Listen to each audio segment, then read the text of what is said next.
Good afternoon, everyone. I am Luke Tannen. I'm Executive Director of Chicago Innovation, and I want to welcome all of you to today's virtual Chicago Innovation event, The Art of the Pivot. Many of you who've tuned in are probably undergoing a pivot, or you're contemplating one, or maybe you're on your second or your third. You know, pivoting, it can be daunting, it could be exhausting, and it is definitely full of uncertainty. So let's all take a moment. Let's take a shared breath and embrace our virtual solidarity. It is September 17th. We're all still here. We're tuning in and we're still learning, and we have all become pros at embracing change. We're very lucky to have some great speakers here today who've succeeded and failed on their journeys to becoming masters of the pivot. And they are here to share their advice and their encouragement. If you have a question for the panel, please send it to us via the Zoom Q&A. We will be saving the last 15 minutes for audience questions. We also receive many questions from the audience in advance, so we have those on hand too. And please keep an eye out for some polling questions because we always want to hear from you, the audience. I want to now thank some of our great Chicago Innovation year-round sponsors. These include our founding Diamond sponsor, Theron Technology Solutions, as well as Diamond sponsors SMS Assist, Wintrust, and Accenture. Our gold sponsors, Comcast Business and Exelon. Silver sponsor, Vetter Price. Bronze sponsors, Energy BBDO, Crown Castle, Thompson Coburn, and Granger. And our media partners, Intersection, Clear Channel Outdoor, WBBM News Radio, NBC Chicago, and Crane's Chicago Business. Now I'm going to hand it off for a quick word from another master of the pivot, someone who I've worked with every day for the past 10 years, the co-founder of Chicago Innovation and president of Kuzmarski Innovation, Tom Kuzmarski. Thanks, Luke. Hey, thanks to all of you for joining us today. You know, over the past few months, this concept of the pivot is really being written into business strategy books to guide all organizations, large and small, on really how to survive and thrive. But pivoting has always been an innovator's game. Responding to change, adapting to a new environment, and addressing your customers' needs, this has always been top of mind for innovators. But things have sure accelerated lately, haven't they? But never before has strong leadership been as key and as vital. Good leaders need to know how to recognize the signs that point towards a pivot, and they know how to act quickly and how to motivate their teams while navigating uncertainty. And what I love about today's speakers is that they each have a history of strong leadership and an innovative spirit. I really can't think of a better person to really lead this discussion today than Pete Kadens. Pete is a type of person who has embraced personal and professional change with a high degree of enthusiasm, empathy, and creativity.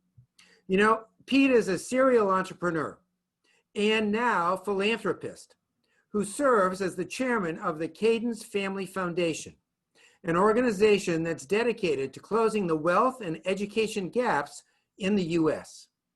Pete retired in 2018 as co-founder and CEO of Green Thumb Industries, one of the largest publicly traded cannabis operators in the U.S., with a current market capitalization of nearly $3 billion.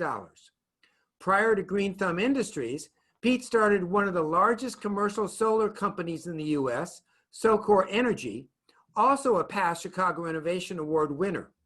He's a Chicago Innovation board member, longtime friend, and a master of the art of pivot. Please welcome Pete Kadens. Hey, Tom, thank you so much. And I'm undergoing a little bit of a last minute pivot here as well. If I cut out my internet has been having some challenges. So we're actually undergoing a pivot as we speak. Thank you, Tom. Thank you, Luke, and everybody else at Chicago Innovation. And I'm so looking forward to this panel and to this discussion, as we know it's a really challenging time for all of us. And what I'd love to do, actually, if we could, Paul, I'd like to start with a poll question. I think it's a great way to start right before we introduce our panelists, because I want to give the panelists a little bit of a framework of who they're talking to. So Paul, if you could we pull up our first poll question? And the first poll question is about the state you currently find yourself in. Paul, can we go to the poll real quick? And what we see is that pretty split down the middle.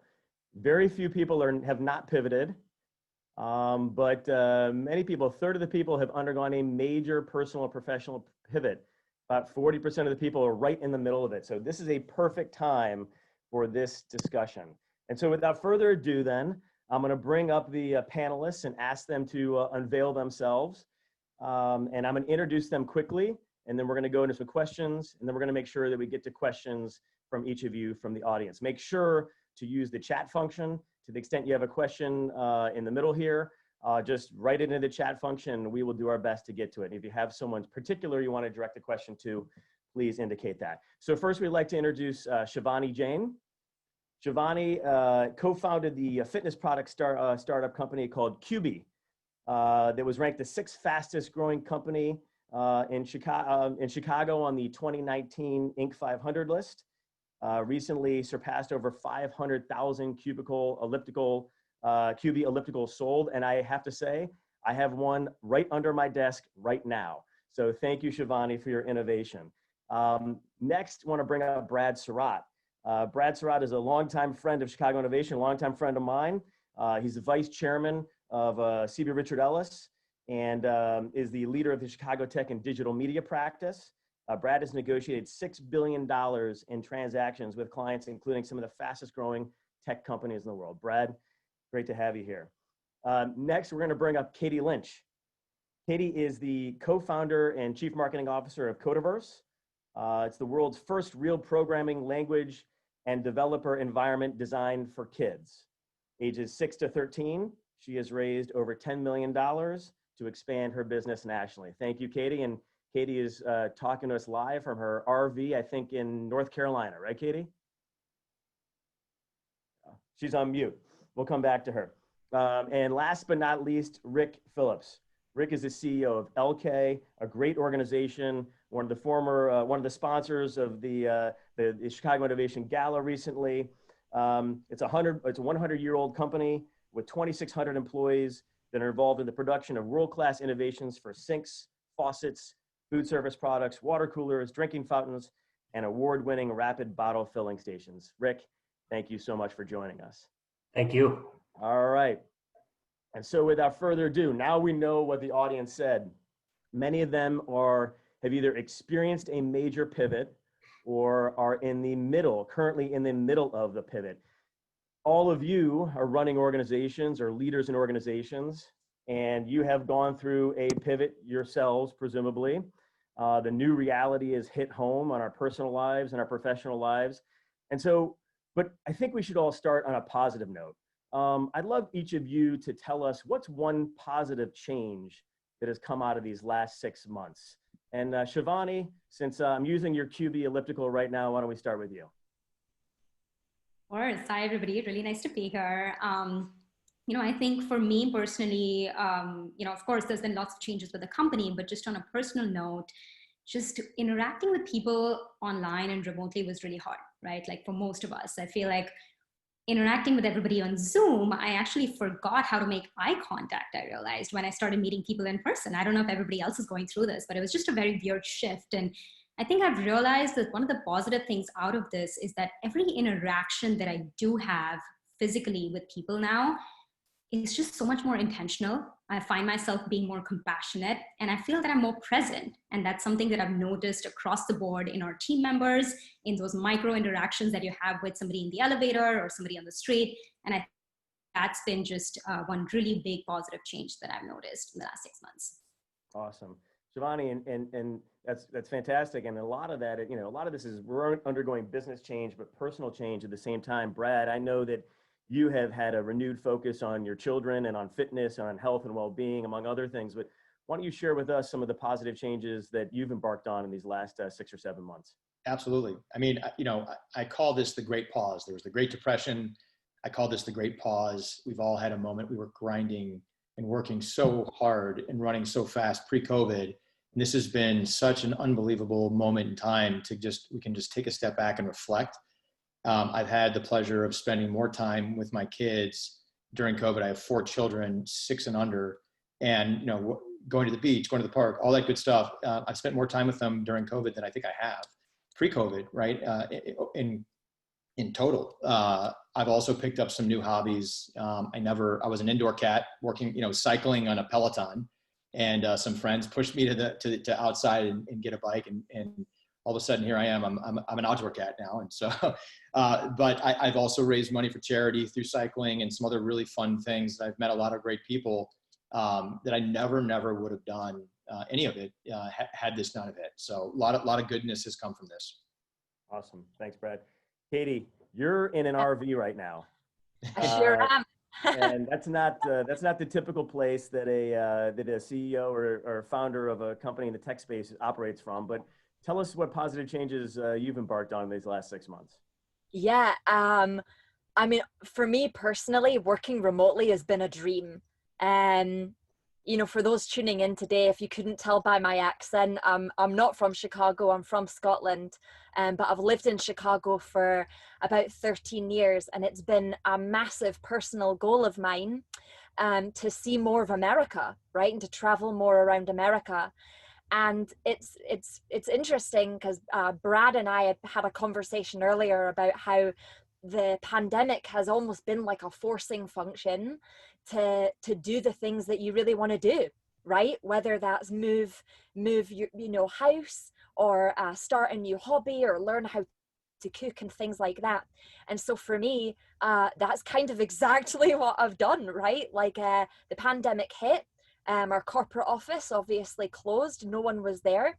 And so me, Craig, my husband, and our dog, we flew to Florida, lived on a sailboat for about 3 months, and about a month and a half ago bought ourselves a cool little Winnebago van. And right now I'm like in the middle of the Asheville mountains in North.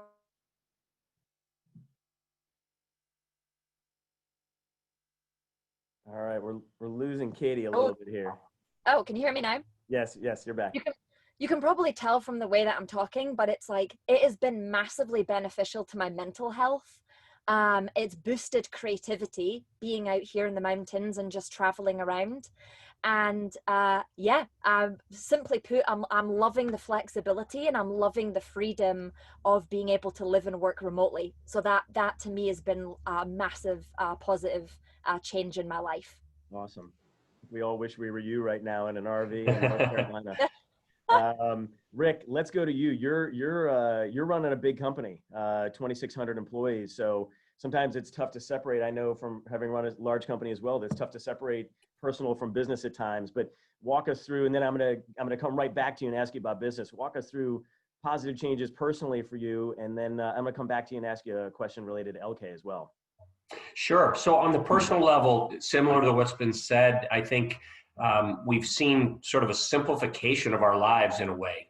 When you take away maybe going to an office every day, you take away going to airports, you take away some of the conventions and things that we spend so much of our time on, you find, first of all, you can be pretty productive from a personal standpoint, but the amount of time with family, with exercise, with just kind of reminding ourselves what's really important in our lives, to me has been really special. And the other thing is, as this has drawn on, and from a personal level, you've had so much separation from others, as you just start to maybe go to that restaurant with one other couple, or maybe you have that relatively small family gathering, you just realize that's really precious time. And so I find myself appreciating it more than maybe I would have previously.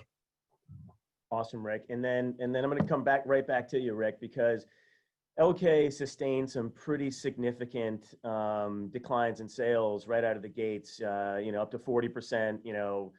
Fell off the cliff March and April. I'd have to imagine you've been in this role for about a year, if I remember correctly. Yep. Kind of a shocking thing for a year into the job. Take us behind the scenes in the art of your pivot. What did you do? How did you pivot the organization to recover from what was a dramatic drop in sales in March and April? Clearly we all have stories we'll probably be telling the rest of our careers around what happened in late March and early April and since then. But I'd say we had almost three angles into the pivot at Elkay. The first, as I'm sure is consistent for all of our organizations, is to protect our people. You immediately focus on what do we need to do? Do we need to close our offices? Can we keep our plants open? Are we essential business? What practices do we need to operate safely? And so that was really the first burst of energy. We named a virus task force within the company. We started to have meetings as a senior management team twice a day, every day, 7 days a week, just to share ideas, talk about, do we have any cases? How are we going to handle it? How do you do the cleaning? What practices, et cetera. So the first angle in that was really to protect our people. Our people have been incredibly resilient. I'm shocked at how productive people have been despite the massive change. The people in our manufacturing and distribution centers around the world have just been phenomenal, have adopted practices and really stayed safe. Certainly we've had cases, I'm sure everyone's had cases, but it's been really managed very well and our people have been resilient. The second angle into it, of course, is protect the business. So we actually had a really outstanding first quarter, hitting our targets, focused on operating income as we typically are. And then immediately, as you said, we're down 35, 40% in top line. So we immediately shifted with great assistance from our chairman and from our board and our senior team to a whole new set of metrics. We focused on preserving cash instead of worrying about income at that point in time and put a bunch of actions in place to help us with the idea that we want to take a long-term view and we want to come out of this, whenever it is, from a position of strength and to be able to be aggressive, make investments, make acquisitions. And so what do we need to do to protect the business from that standpoint? And then the third quick angle into it was innovation. This has spurred, in the early days, we had extra production capacity and we used it to make masks, for example. We invented a portable hand washing unit that we shipped to and donated to makeshift hospitals in New York City, for example. All of a sudden we find ourselves making plexiglass dividers for restaurants and schools. So part of it has just been the urgency of those short-term innovations, but we've also taken a long-term view and for our business now has come back with the need for touchless access to clean water, as an example, has never been higher. And now we find ourselves adding capacity to keep up. So there's really been, first protect your people, then make sure the business is stable enough to keep going. And then what in this environment has changed that we can really act upon and serve our customers and others even better. Great, Rick. Amazing adaptation. Brad, I'm going to go to you next because we have an interesting bifurcation here. Rick and Brad, your businesses were, at least out of the gates, quite harmed by this pandemic. Shivani and Katy have a little bit of a different story. So Brad, I want to go to you. I know that in many cases your business was halted, maybe dead in its tracks. Take us behind the scenes into what you have done and what you continue to do to continue to propel your business despite the pandemic. Yeah, I mean, like Rick, our business was absolutely affected. I'm in commercial real estate, right? And commercial real estate is one of the most hard hit sectors, that there is. There's many that are being affected. And so there's so much in our world that is just out of our control, right? And so we're representing companies like Rick's, like Katy's, like Shivani's. And when the world is on pause, there are no real estate transactions that occur. So you shift and you completely pivot the discussion on why, about the deal. And it's completely about how can we help you through this time?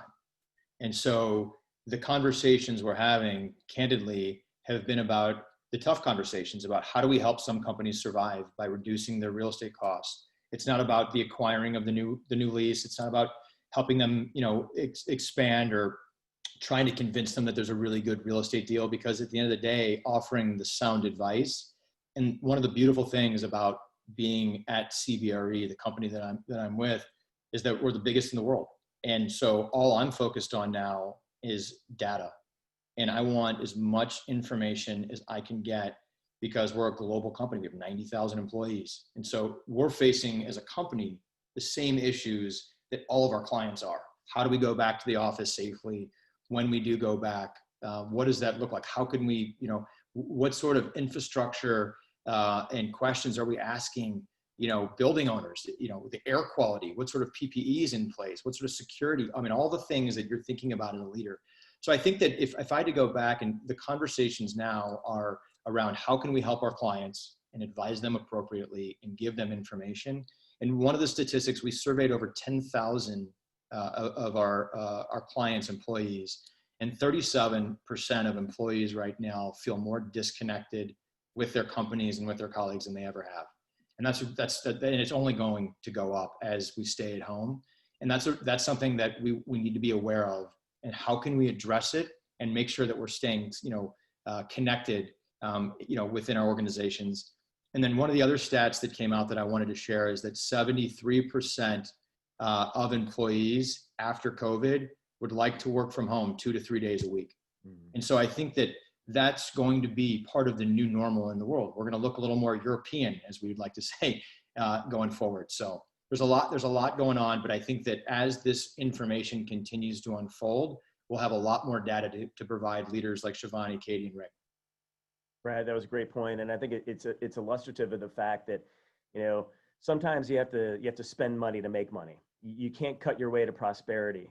And what you're doing right now is you're spending time, money, energy, and resources on your clients, giving them the data they need to make good decisions. It may not pay off today. So on today's P&L, it may look, it may not look good, but you're betting on the future. And when you treat your customers with dignity and respect and you invest in them, somewhere down the road, when this is all cleared up, they'll come back and invest in you. So that's 100%. a great lesson for all of us. Shivani, let's transition to you. Your business has had a whole suite of different challenges, which is actually managing growth, probably managing, new supply chain challenges. Everyone wants a Cubii now under their desk because they're all sitting at home. Tell us, take us behind the scenes to your pivot and how you have managed the growth during this interesting period. Absolutely. I think, on our side, we've been kind of on the flip side, where the home fitness market in general, right? Like we've all read the stories on Peloton and Tonin and all these different companies. It's seen a huge boom, right? And I think even for Cubii, we saw this huge growth in sales. I think I like to say we almost skipped to a year ahead. So all of our goals, whether that's sales growth, opportunities, even team needs, everything had to very quickly adapt just to be able to respond and react to what we were getting, right, based on the circumstances. So that was definitely that part where we had to grow our team more than double in the last few months, all while everybody's still being remote, all while not even getting to meet half these people that we were hiring. So I think there was definitely a lot of kind of adapting to that. But I think the other interesting thing, Pete, has been that it really kind of, Cubii was always a very purpose-driven, mission-driven organization, but more so than ever, it brought that mission to the forefront, right? Because, we like to say we just help people take that first step in their health and wellness journey, because a percentage of our customers tend to be people that are aging or people that have a pre-existing medical condition who, due to COVID, are the people that are most at risk right now. They're not the people that can go for a walk. They're not people that can, do much to keep moving. So it added that responsibility of how do we keep them at the center of all of our decisions, right? Yes, we want to grow. Yes, we want to keep doing well, but how do we keep their interests and their needs at the heart of everything? So just to be able to, serve that responsibility, I know that we launched this big initiative. We launched these live workout classes. It literally, from start to finish, that whole planning cycle was a week. In a week, we launched this live workouts. We now have live workouts every day, and they're free. And the reason is just to keep our current users engaged and motivated. And the number of postcards and letters that we've gotten from customers telling us that, their Cubii might have been just, sitting in their living room, but now they're getting it out and they're feeling motivated and they just feel empowered, because most of us right now are feeling helpless, right? You can't control your situation. You can't control a lot of things that are happening in the world, but at least you can take control of your health. So I think that's been incredible. And then secondly, we launched a new program called Cubii Cares. We had a small homegrown version of it where everybody in the team could donate Cubies to people that couldn't afford it. But now we expanded that, and we actually were able to partner with over 100 skilled nursing facilities and senior living homes and donate over 500 Cubies just to their residents. Just again, in the spirit of helping, because we are kind of in that unique position where we can help those people. So I think that's just been the most gratifying experience amongst all the growth and everything that's been going on. Awesome. Well, you've helped me. I don't have a Cubii right now, but I'm getting one right after this. And I'm very excited. I'm jealous that Pete's on a Cubii right now. We should all do a class together. Let's do it. And Katy, you know, interesting timing, right? Like, you know, you're focused on ages 6 to 13. A lot of kids age 6 to 13 with more time on their hands and who are a heck of a lot more adept at technology now and maybe more interested in technology now. And your business has grown from 40%, up 40% since January. Tell us how Yeah. you pivoted to accommodate that growth.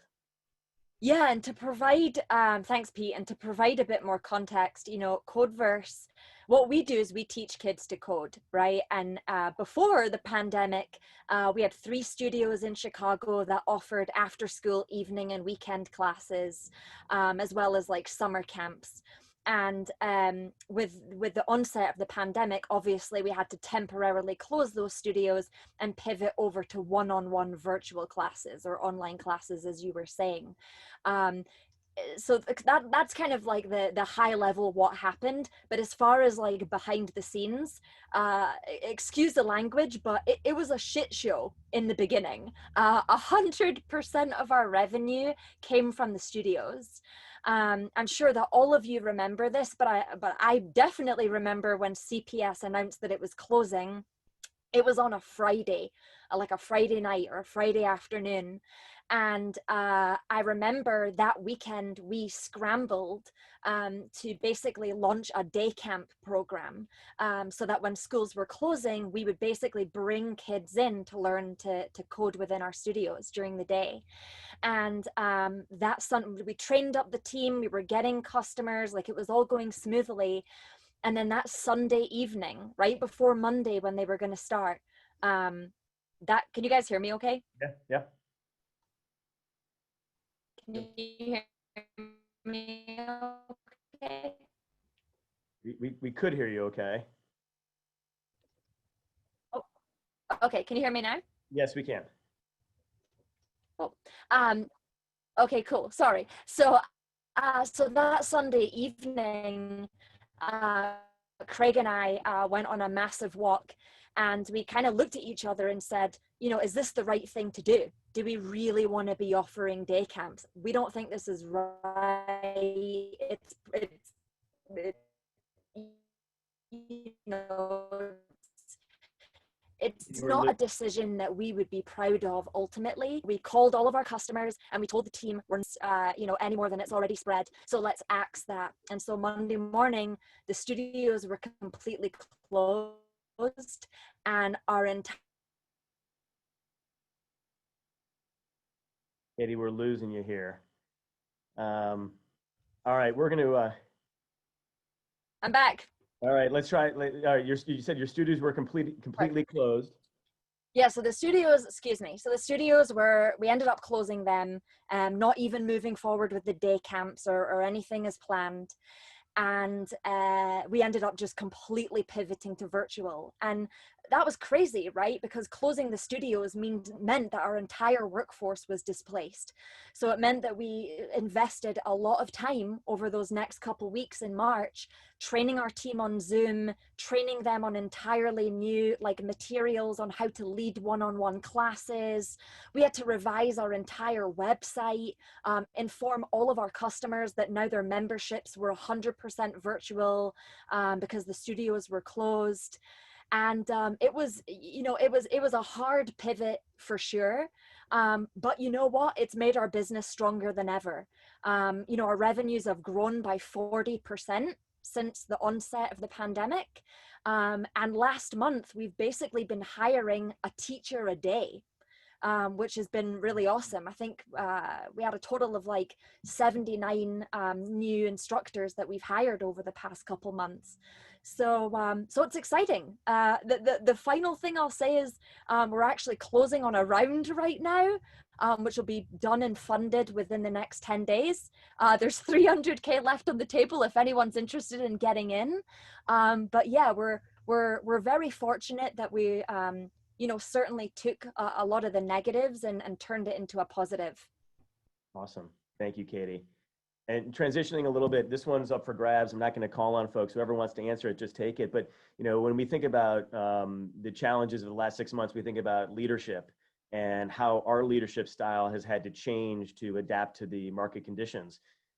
Are there things about your leadership style that you've learned in terms of rallying and motivating employees that you think are kind of forever changes? Like, are there leadership changes you've made in yourself that are not just pertinent now to 2020, but to 2021 and beyond? How have you changed as a leader to motivate your team and to acclimate to this new condition? Anyone can take that one. Rick, I see you coming off mute there. Sure, I'm happy to get it started, and looking forward to hearing everybody's thoughts on this. I think the style and the actions are not completely different, still very consistent with our values and the way that we like to take care of our people, et cetera. But you've just seen the importance of the frequent interaction. For example, I mentioned how much time we're spending together as a senior leadership team, and that's continued. I think that's really helped our relationships, and it's also absolutely helped our decision-making speed. We know each other. We know what facts we need. We're going to talk later today anyway if we need to make a call. And so one is that frequent touch is really important. Certainly empowering our people has been critical. There was so much to do so quickly across so many facilities. If we didn't have task forces and if we didn't have local leadership teams that were empowered to make decisions on how they were going to change their shift or how they were going to lay out equipment different to allow for physical distancing, we could never have done it. And so empowering people is critical. I think being transparent and over communicating, we know that's important, but in times like this, it really shows itself. I do a video for all employees every week that gives an update on where we're at and what we know and what we don't and where we're headed, and encourages them to ask questions of us. And then I think it's always true that if you take care of your people, you inspire morale, you inspire loyalty. And I think what we've done in terms of the safety steps that I mentioned, what we've done with incentives, frankly, we set them every quarter, and we set them based on what's most important now. Whereas, many companies, I'm sure, when you got to the end of the first quarter, you knew your year was done in terms of incentive targets. We didn't do that. We reset our targets, and we feel like our people have probably never worked harder than they are now. We put in appreciation pay of an extra couple dollars an hour in all of our manufacturing facilities during those first couple months that were particularly uncertain. And I think those steps have really maintained morale. You certainly see, I'm sure we're all feeling the fatigue, Brad, your point around people feeling disconnected. How could you not feel disconnected if you're used to seeing your colleagues every day at the office and now you're not? So we're certainly looking to manage through that, but I think we've sustained it by some of these steps around communication and taking care of people. And I'll remember those leadership lessons for a long time. Awesome. Interesting, Rick. Interesting time to pay people more. Right idea, but a lot of leaders don't have the courage to do that. So thank you for doing that. Who else wants to talk about a leadership change that they've seen in themselves and that they plan to carry forward? Shivani? I can share it again. Much like Rick was saying, it's not so much of a change, but it's more so appreciating how important it is more so than ever. But I think the one word that I think has really become important is empathy, right? And I think that's something that it goes both ways. It's more not just so much leader to team member, but it's kind of both ways and just person to person. And that's something that we keep reinforcing in our company. It's just treating each other with a lot of empathy because everybody's going through this in their own way. Yes, we are in it together, but everybody's going through this in their own unique way, and just having more empathy, whether it's for your team members or for your customers, right? I mean, everybody is kind of at the edge, and just knowing that and appreciating that and giving that breadth and that calm is, I think, something that we've been practicing. And I think the other thing, Rick, it's interesting that you mentioned the point about being disconnected, because that naturally happens, right? I mean, especially for companies, I know Katy's hiring a teacher every day. I know we've doubled our team. A lot of these people you're not even meeting in person before they're becoming part of your organization. So how do you connect them? And I think one thing we found is that it's just being connected to that broader purpose, that broader mission, right? And I think that's become so much more important, because nothing connects people than that feeling of actually doing something that's, goes beyond themselves and goes beyond just the company and is making a difference in people's lives. And I think that's really come to the forefront for us. I'll share one quick story because it literally happened a week back. We have a person on our team, he's been there for 2 years, and he was taking this Uber ride to the office. And the driver, much like you, Pete, he saw TV commercials, so he knew Cubii, and he was like, you know what, I was planning to get it for my mom. Justin ran up the office and literally gave him, this team member gave him the Cubii, and his day was made. And, so it's those little things and him feeling empowered to be able to do that and know that what he's doing every day is making an impact in people's lives. And I think that's just helped us just keep people connected to what we're doing here. Awesome. I'd love to add to that, like what you said, Shivani, about mission, because I truly believe that the way that Codeverse was built is why it survived the pandemic. And what I mean by that is similar to what Shivani has said, like from day one, when you establish what your mission is and you create a real set of values, that results in building a strong culture. Right. And that results in building a team that feels like family. And it's interesting, like it becomes easier then to rally your family or rally your team of people, when they're motivated, when everyone is motivated by a genuine purpose. Right. And I feel like that's something that a lot of companies get wrong. Like it's only when like shit hits the fan, like when someone quits or when something breaks, that companies say, oh, I need to think about my mission now, or I need to think about the values now. It's too late. You need to define those things early, so that they're built within the DNA of the company. Great. Thank you, Katy. I- Brad, you're top us Yeah, off. I'll jump in. I mean, obviously some great leaders are doing some great things on this panel. And I think that, just to jump on board, one thing that I think I took for granted was that the culture within our organization and with our team, we were running really fast and really hard, and we relied on sort of the social and the city of Chicago as our backdrop and the organization.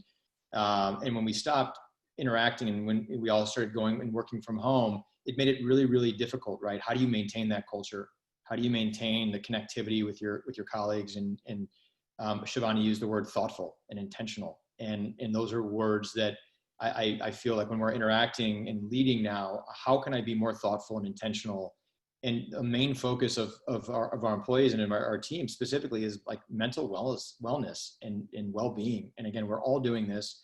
And I know these leaders are all thinking the same thing, and we're all doing this. How can we do it with some intention to make sure that we're all connected and we do feel connected? Because listen, I've been doing what I've been doing for almost 20 years. And I've never felt so disconnected from my employees and colleagues. And so I look at that and say, gee, what is a first year grad? How are they feeling? I mean, how much? So I think that we're trying to stay more connected. We're trying to do some fun as well in this time that's, been a little challenging for others. But I think, I echo what Rick, Shivani, and Katy said. Awesome.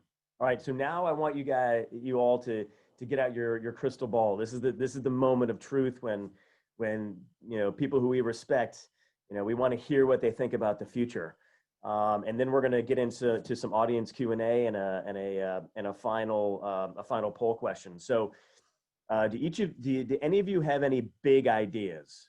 Anything that attaches to a theme that's part of our new normal that comes out of this pandemic that you're working on, that you're thinking about, that maybe you can share, maybe you can't share too, but anyone have any big $100 million ideas coming out of this pandemic that they want to share or talk about? Well, I'll jump in. Being in real estate, and my friend Pete Kadens and I talked previously, and I'm going to quote Warren Buffett, which is, be fearful when others are greedy, and greedy when others are fearful. And taking that mentality, and I believe there's a really big opportunity coming in the real estate sector, but it's years down the road. And so for me, I look at this and say, gee, this is an opportune time to continue to advise clients, appropriately help them through this time. But bigger, the big idea is, gee, in 2023, in 2022, go, and I think this is a really big acquisition period for clients and for investors. Yeah, Brad, that's an important point because a lot of people were expecting after the 2008 financial crisis that the real estate fallout and foreclosures would be end of 2008 or in 2009. In reality, those didn't peak till 2011. And so there is definitely a lag here. You got to, so there is something about sitting on your hands and at some point, just not jumping immediately, but waiting for opportunities to come to you as well. You have to. I mean, you have to be patient. And this is something that's going to take a long time to sort of feel the real effects that this has, not only on all of our business, but on just industries and sectors. And so being very patient, continuing to do the right thing, give good advice. And when the time is, down the road, hopefully we'll be able to act. Great. Rick, you have a big idea you want to Yeah, share? well, maybe just to chime in, because it's a real estate angle. So I'd love to have a side conversation with you about this, Brad. But one of our, you heard a little bit about our water and bottle filler and sink business. The other side of our business is commercial interiors. And one of the biggest things that business does is partners with major global restaurant and hospitality brands on their remodels. So we'll essentially act as sort of a general contractor of the remodels, which happen pretty frequently. Well, I think that the change that is going to stay with hospitality and restaurant industry from this situation is going to be long lasting. And one of the things that we're doing with the McDonald's and Hiltons and others of the world is really talking about design and what does that new footprint, what does the future design look like? You can imagine restaurants, if you don't have drive up, walk up kind of service, you're probably going to need it. If you don't have grab and go kind of options in your restaurant, you're going to need it. If you don't have kind of a walking flow and a really convenient way to pay touchlessly, you're going to need it. So we think the innovations there are going to be very substantial, and we're in some really interesting discussions with restaurants and hotel chains right now around what those long-term changes are going to be and how we can play a big role in it. So I just thought I'd jump off of your real estate theme there, Brad, because it's certainly something that we think about. Yeah, no, and just, sorry, I'm add just one thing is that we are all thinking about, if and when we go back, what does the future look like, and how are we going to work in the future? Is it going to be from an RV in Asheville? It might be, you don't. So anyway, I'm jealous. I wish I just pointed that out because I'm a little jealous, Katie. Hey, Brad, mate, come visit. Drive your car down, come visit. I'll go with you, Brad. We'll bike there. Bonnie or Katie, any big, hairy, audacious opportunities in front of you that you're thinking about as a result of the new normal? Yeah, I mean, this like the pandemic has solidified for us that SaaS is the future, right? Like our whole mission at Codeverse is teaching 1 billion kids to code, and that requires a SaaS only delivery model. So our path is changed to get there, right? From in-person studio model to like this one-on-one virtual learning, but the big vision has stayed the same. So SaaS all the way is what I've learned from all of this. That's like the $100 million or more idea. Awesome. Shivani. Right. I think for us, again, it's we all knew the importance of health and wellness, right? And similar to what Brad said earlier, I think for us, it's really, again, to the forefront about how we really need to insert more mindfulness moments, of mental and physical well-being in our daily lives. I think earlier, before this, we all used to have, half an hour that we used to go to the gym, and that was our time away, that was the time to get exercise. But it's all becoming really integrated with our everyday life, right? And that's how we want to keep thinking about the future. So we think of how do we make healthy habits, right? How do we make people just habitual with practicing more, again, mental and physical well-being. So that's kind of what we're exploring now next. Great. All right, we're going to move to some questions from the audience. I have a question from the audience. Let's see, from someone at Sidley in Austin. Sometimes I realize I'm at a fork in the road only after I have passed it. How can I be more aware of what's in front of me? And sometimes when we're in our day-to-day jobs, we're so busy, we go from one Zoom meeting to the next and we kind of miss the forest from the trees, right? How can you see that fork in the road, that pivot that needs to happen before it's right up in front of your face? How do you see around the corner a little bit further than others? Anyone want to tackle that one? I guess I would say that a couple things, and it's probably not groundbreaking, but one of the things that we've tried to do is really integrate the amount of time we spend on long-term strategy, data, trends in each of our businesses, and engage on that very regularly. So we have a process that we use as a company to do that. We're going to very regularly refresh our long-term plan.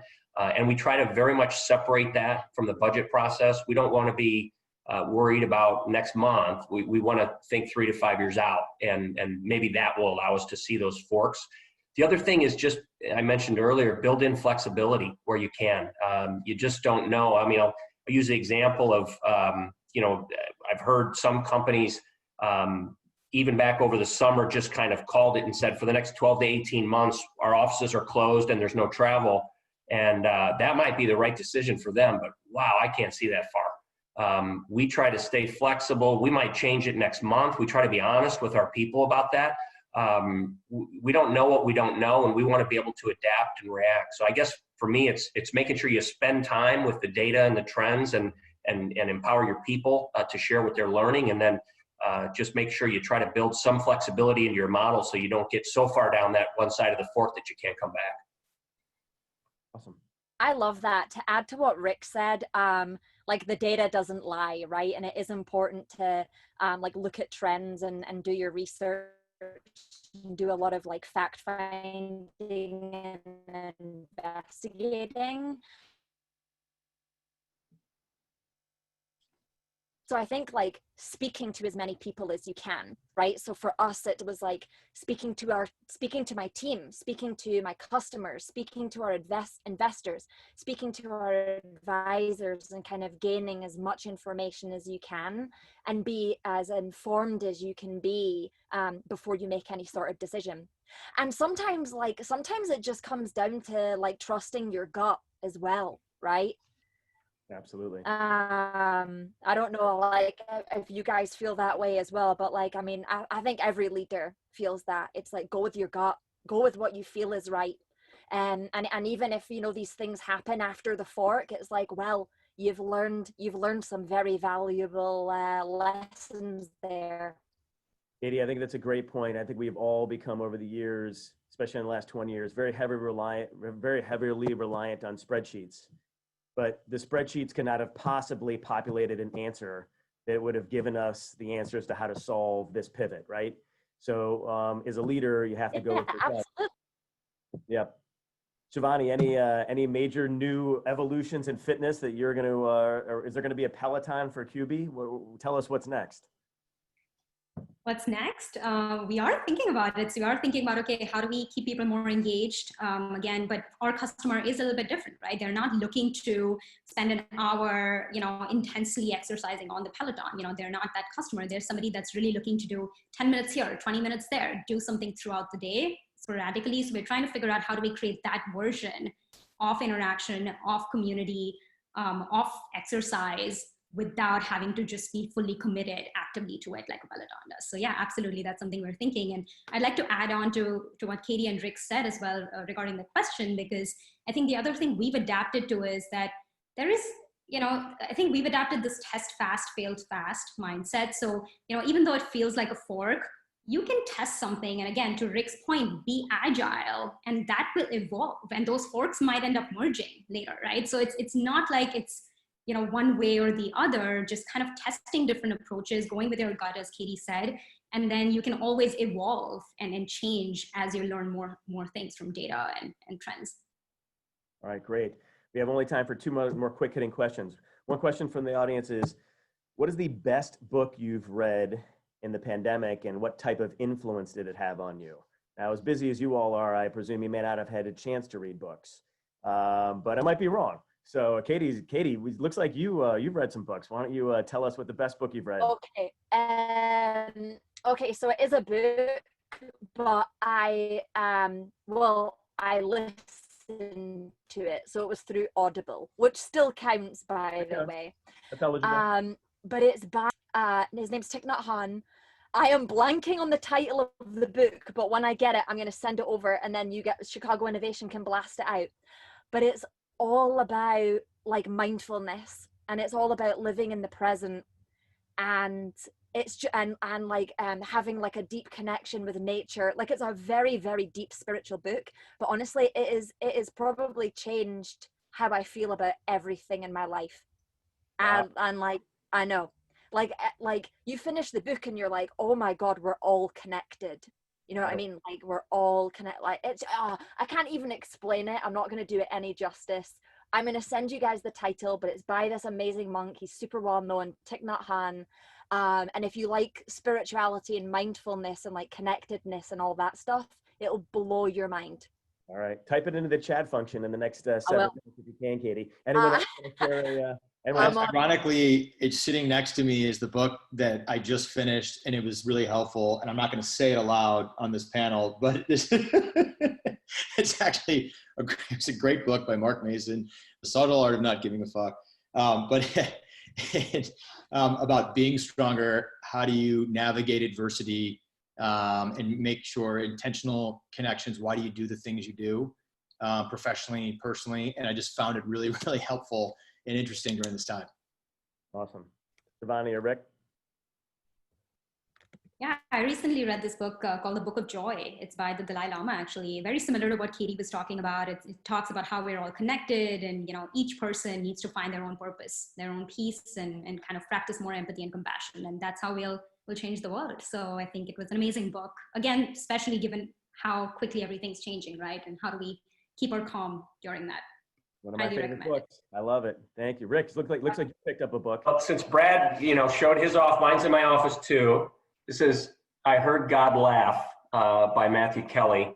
Also a very spiritual book, and a much better title than my book. Yeah. Mine's more G-rated in the title department, but also a very spiritual book. And for this time of COVID, just a time of reflection, focusing on what's important, taking a step back and letting your life slow down a little bit. And this is ironically quite the time for that. So that's been a special book for me. Awesome. It looks like we have The Art of Living, Peace and Freedom in the Here and Now. So Katy, that's your book. Thank you so much. One last quick hitter. An audience member asked, do you all meditate? Anyone here, just show of hands, do you all meditate? And is that a part of your, because I know some of us talked about mindfulness. All right, so 2 of us meditate. Brad and Rick, exercise, or how do you?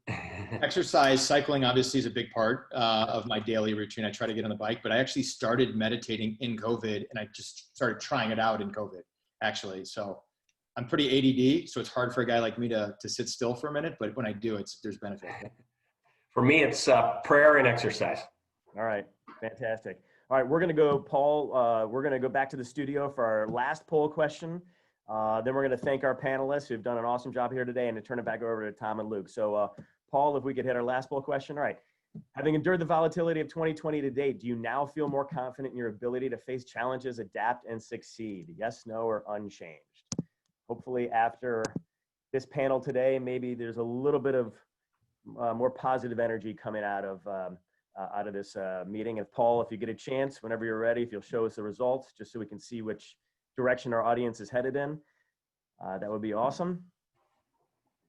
And in the intervening moment here, I will thank our panelists for doing such an amazing job, for giving us so much color on their lives, both personal and business, and for sharing their wisdom with us about how they pivoted and about how they plan to adapt in the future going forward in our new normal. So thank you, Brad, Shivani, Rick, and Katy, for all you do. And it looks like, wow, an overwhelming majority feel more confident about their 84% about their ability to adapt and face these challenges. So that's a great note to end on, very positive note to end on.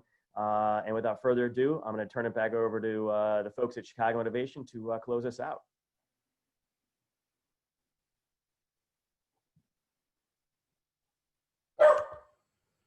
Thank you, Pete. Sorry, I'm dealing with a barking dog right now. I had to pivot my door open to get him out of here. But I wanted to also thank all of you and say one other thing, that my favorite pandemic book has been Rising Together, The Story of Chicago's Innovation Ecosystem, available on Amazon.com.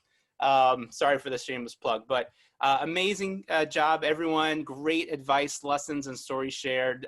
So many good ideas that we should incorporate into our own lives. And, you know, I would say on the topic of pivoting, you know, look at these Zoom squares right now. You know, this is pivoting brought to life. I mean, did any of you think you'd be in a square and hundreds of people would be listening to you speak, you know, just 6-7 months ago? But, you know, it really, you know, ourselves, we've undergone a big pivot. We were in-person events only for 19 years. Now we're 100% virtual. And guess what? Our 2020 attendance is on pace for 9,000 people, up from 7,000 last year. And it just speaks to the fact that, you know, people in Chicago, we are all pivoting together. And we continue to be amazed by the resilience of the Chicago Innovation community, the creativity we're seeing from our leaders, you know, including all 5 of you here today, and the way we're all supporting each other. And indeed, it's the, you know, it's the empowering and inspiring actions that are going to get all of us through this together and be in a stronger place afterwards. So in closing, the recording of this event, which you can share with your colleagues and friends, will be on our website in our Chicago On Innovation virtual learning library. And we hope to see all of you again soon at either the Practical Innovator on September 24th, Nominee Celebration on October 8th, or one of my personal favorites, the 19th Annual Chicago Innovation Awards, which will be on October 19th. So once again, thank you to all our fantastic speakers. Thank you to everyone tuning in, and have a great rest of the week.